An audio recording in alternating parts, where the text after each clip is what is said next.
All right, so you're interested in globalization. Mm-hmm. But what if I told you we need to forget about bustling ports and spice routes for a second and journey back 4,000 years Oh, wow. to the Eurasian steppe? Okay. It might surprise you to learn that the nomadic herders who roamed those grasslands were basically the original masters of international trade. Yeah, they really were. Long before the Silk Road, Wow. they controlled this sprawling network of metal production and exchange. Right. And that fueled the rise of some of the most iconic Bronze Age empire. Exactly. You know, we often picture those empires like Egypt, Yeah. Mesopotamia, Mesopotamia for sure. the Shang Dynasty in China as these like self-contained powerhouses. Right. But the sources for this deep dive, Okay. the interviews with archaeologists, recent research papers, Yeah, they reveal a fascinating hidden story. they do. Those gleaming bronze swords, Yeah. intricate tools, Uh-huh. even ceremonial bells, Right? the raw materials, they often originated from these nomadic communities. It's pretty amazing. And what's fascinating is that these nomads, despite their mobile lifestyle, Right. they were incredibly sophisticated. Yeah. They weren't just traders, they were metal workers, innovators and cultural ambassadors connecting the East and West, long before silk was even a glimmer in a merchant's eye. Yeah. So let's set the scene for our listeners. Okay. Picture the Eurasian steppe, Right. 8 million square kilometers Whoa. of grasslands, Yeah. mountains, Mm-hmm. forests, Uh-huh. stretching from modern-day China all the way to Ukraine. That's a huge area. This vast landscape Yeah. was home to diverse nomadic pastoralist societies. Mm-hmm. Their movements were dictated by the seasons and the needs of their herds. Right. But they weren't simply wandering aimlessly. Yeah. They had established routes, connections, Yep. a network that spanned continents. That's right. Okay, so how did this Bronze Road, Okay. as some are calling it, Mm-hmm. actually work? So think of it as a precursor to the Silk Road. But instead of silk, Yeah. it's all about bronze, Uh-huh.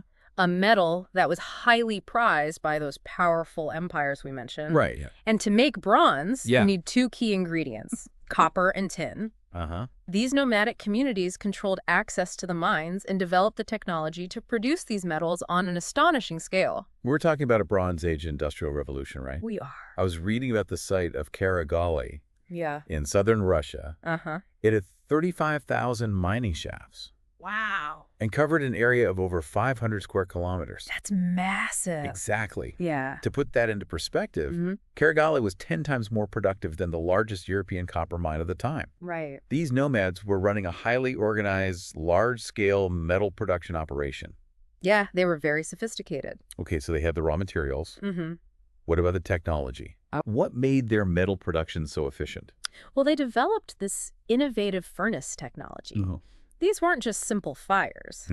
They were deep shaft furnaces with long channels designed to control airflow and minimize exposure to harmful sulfur fumes. So they were thinking about worker safety even back then. Yeah, That's impressive. it is. But how much metal could they actually produce with these furnaces? A single smelt could yield up to 800 kilograms of metal. Wow.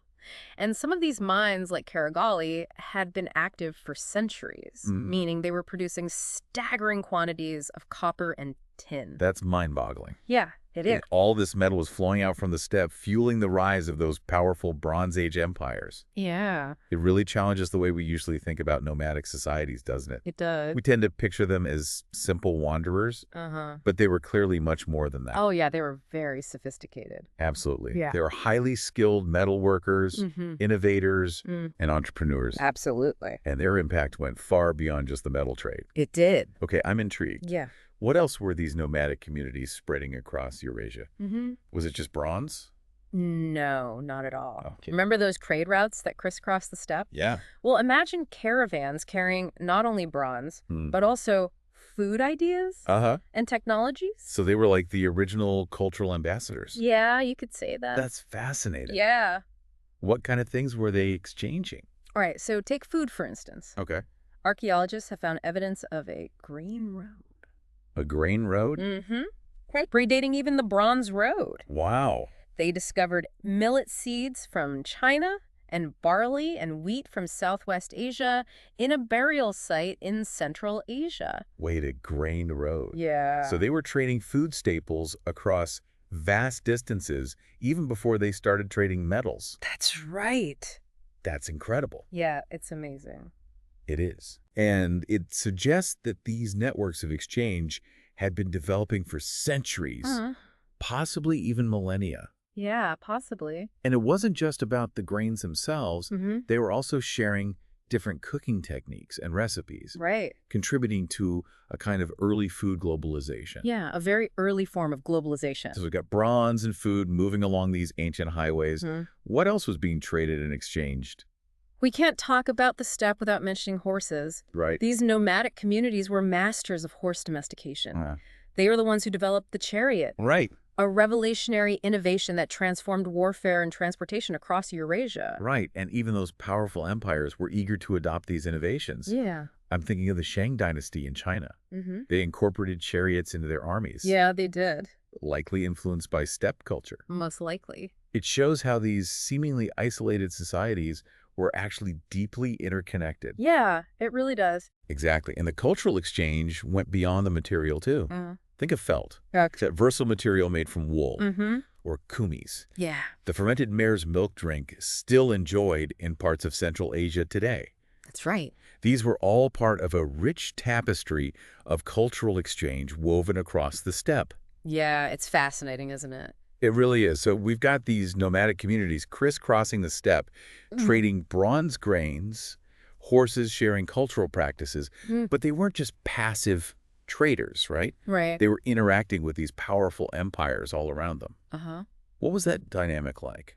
That's where things get really interesting. Oh. These nomadic communities, despite their lack of monumental architecture or written records, they were incredibly adept at navigating the complex geopolitical landscape of the Bronze Age. Okay, unpack that. For me, you're saying these nomads weren't just reacting to the whims of empires. Right. They were actually shaping the Bronze Age great game, so to speak. Exactly. They weren't on the sidelines. They were active players. So they were wielding considerable influence. Oh, yeah. Wow. Were they essentially playing these empires off each other? It's certainly a possibility. We know they were interacting with multiple empires, each with its own ambitions and agendas. And the nomads, by controlling the supply of bronze, held a powerful bargaining chip. Right. They could have used that leverage to extract concessions, secure favorable trade agreements, and perhaps even influence the balance of power in the region. It's amazing to think about these nomadic communities operating with such political savvy. Yeah. Did they have any specific strategies they used to maintain their influence? Well, while we don't have written accounts from their perspective, we can glean insights from archaeological evidence and the records of the empires they interacted with. Yeah. For example, we know they formed strategic alliances, sometimes siding with one empire against another. Wow.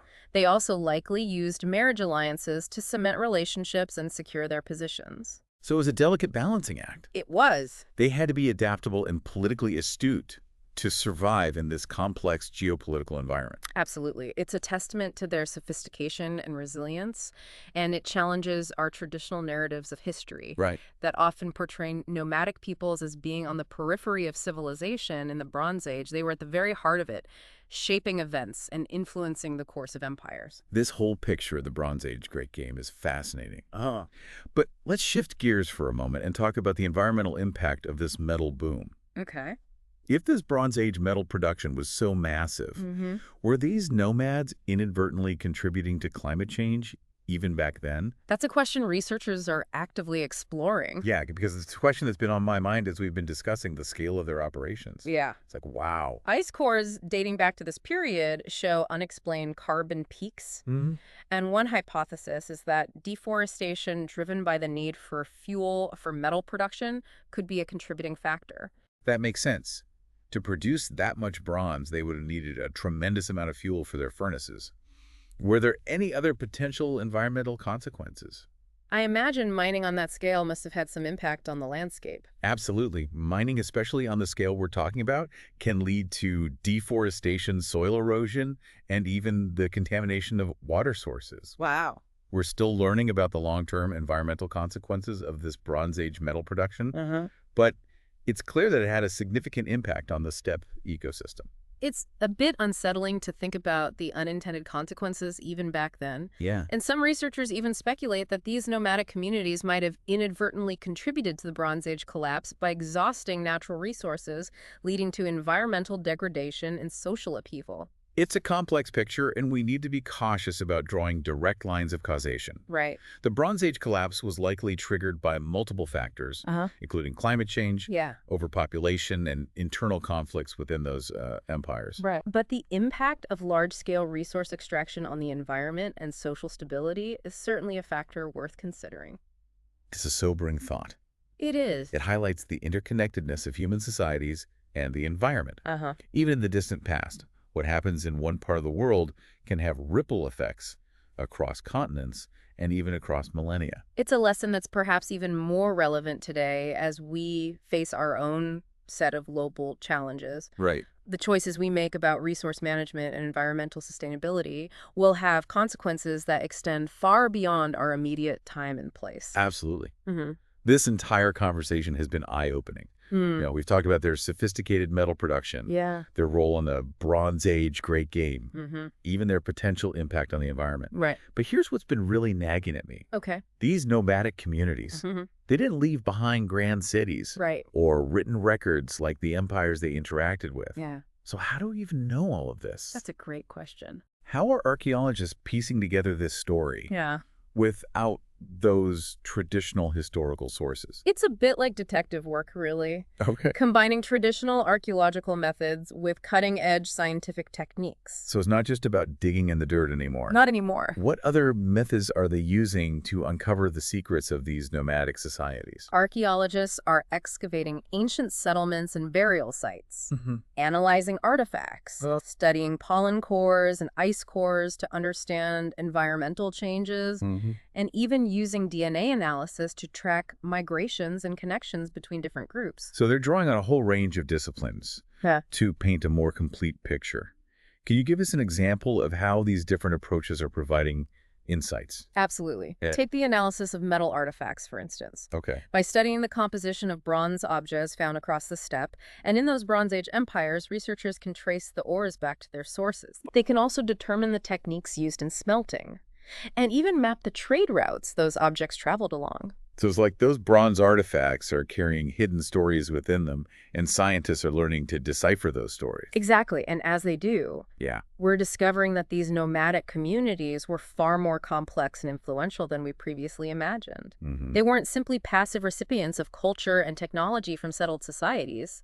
They were actively shaping the Bronze Age world, driving innovation and connecting people and ideas across vast distances. So what does this all mean for our listener? Yeah. Why should they care about these Bronze Age nomads and their metal trade? Right. We live in a very different world today. We do. One that's grappling with its own set of challenges. Climate change, globalization on a scale never seen before.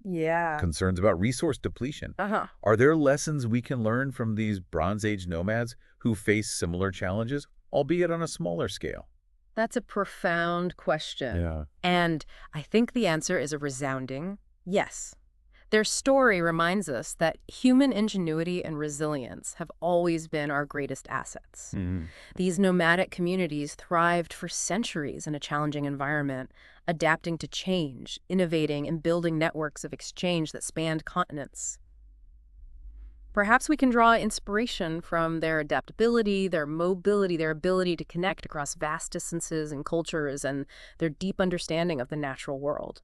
It's a reminder that even though their world was vastly different from ours, there are still some timeless lessons to be gleaned from their story. Absolutely. And perhaps their most enduring legacy is the reminder that globalization is not a new phenomenon.